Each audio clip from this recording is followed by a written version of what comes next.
Visa முடிந்த பிறகும் சட்டவிரோதமாக தங்கியுள்ள வெளிநாட்டினரை வெளியேற்றுவது குறித்து உள்துறை செயலாளர் தலைமையில் சென்னை தலைமைச் செயலகத்தில் ஆலோசனை நடைபெற்று வருகிறது. விவரங்களை தருகிறார் செய்தியாளர் சரவணகுமார். சரவணகுமார், வணக்கம். விவரங்கள் என்ன சொல்லலாம்? கல்வி, தொழில், மருத்துவம் உள்ளிட்ட பல்வேறு காரணங்களுக்காக வெளிநாட்டிலிருந்து வரக்கூடிய சுற்றுலா பயணிகளோ அல்லது வெளிநாட்டிலிருந்து வரக்கூடியவர்கள் இங்கிருந்து விசா காலம் முடிந்த பிறகும் கூட அவர்கள் போலியான ஆவணங்கள்ல சிலர் தங்கியிருப்பதாக தகவல் கிடைக்கப்பெறுகிறது தொடர்ந்து உளவுப்பிரிவு மூலமாக. அதனைத் தொடர்ந்துதான் இந்த கூட்டம், இந்த ஆலோசனை கூட்டம் என்பது நடத்தப்படுகிறது. முக்கியமாக பகல்காம் தாக்குதலுக்கு பிறகு இந்திய அரசு உத்தரவிட்டிருந்தது பாகிஸ்தானியர்கள் அவர் உடனடியாக வெளியேற்ற வேண்டும் என்று அதற்கான கெடுவும் கொடுக்கப்பட்டிருந்தது. நேற்றுடன் அந்த மருத்துவ காரணங்களுக்காக வந்தவர்கள் கூட நேற்றுடன் அது கொடுக்கப்பட்ட கால அவகாசமும் முடிந்தது.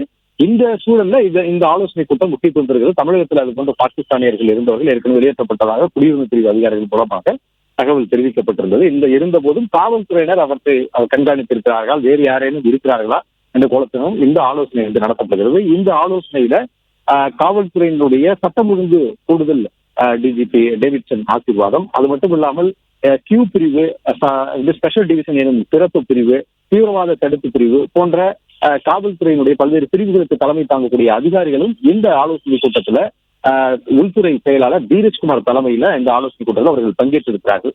இந்த கூட்டத்தில் பாகிஸ்தானியர்கள் மட்டுமல்லாமல் வங்கதேசம் மற்றும் நேபாளம் உள்ளிட்ட நம்முடைய எல்லையில் இருக்கக்கூடிய பிற நாடுகளைச் சேர்ந்தவர்கள் கூட வடமாநிலத்தில் வசிக்கக்கூடிய நபர்கள் போலி ஆவணங்களை தயாரித்து இங்கே அவர்கள் புலம்பெயர் தொழிலாளர்கள் கொன்று இங்கே அவர்கள் தங்கி இருக்கிறார்கள். இவற்றையெல்லாம் பல்வேறு காலகட்டங்களில் கண்டுபிடிக்கப்பட்டிருக்கிறது. கடந்த 20 தினங்களுக்கு முன்பு கூட பூந்தமல்லி அருகே 33 பேர் வங்கதேசத்தைச் சேர்ந்தவர்கள் கைது செய்யப்பட்டார்கள். அவர்கள் சட்டவிரோதமாக இங்கே தங்கியிருந்தது கண்டுபிடிக்கப்பட்டிருக்கிறது. இப்படி பல்வேறு நாட்டினை சேர்ந்தவர்களும் கூட தொடர்ந்து இங்கே அவர்கள் விசா காலம் முடிந்த பிறகும் தங்கியிருக்கிறார்கள். அவர்களை எவ்வாறு கண்டறிவது, குடியுரிமை பிரிவுடன் தொடர்ந்து இணைந்து அது தொடர்பான விவரங்கள் நமக்கு கிடைக்கப்படுகிறதா, காவல்துறைக்கு கிடைக்கப்பெறுகிறதா, இவற்றை கண்காணித்து எப்படி அவர்களை வெளியேற்றுவது என்ற தொடர்பான ஒரு ஆலோசனை, அதற்கான பட்டியல் எவ்வளவு பேர் சேகரிக்கப்பட்டு எவ்வளவு பேர் இருக்கிறார்கள் என்ற விவரங்களும் இந்த ஆலோசனை கூட்டத்தில் விவாதிக்கப்படுகிறது. இதனைத் தொடர்ந்து அடுத்த கட்டமாக இதற்கு ஒரு நிலையான வழிகாட்டு முறையை பிறப்பித்து அதன் அடிப்படையில கண்காணித்து இவர்கள் வெளியேற்றுவதற்கான நடவடிக்கையில் ஈடுபடுவார்கள் என்ற தகவலும் வெளியாகி இருக்கிறது.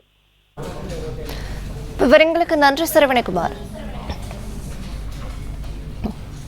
பிளே ஸ்டோர் மற்றும் ஆப் ஸ்டோரில் இருந்து பாலிமர் செயலியை QR கோடு மூலம் பதிவிறக்கம் செய்யுங்கள்.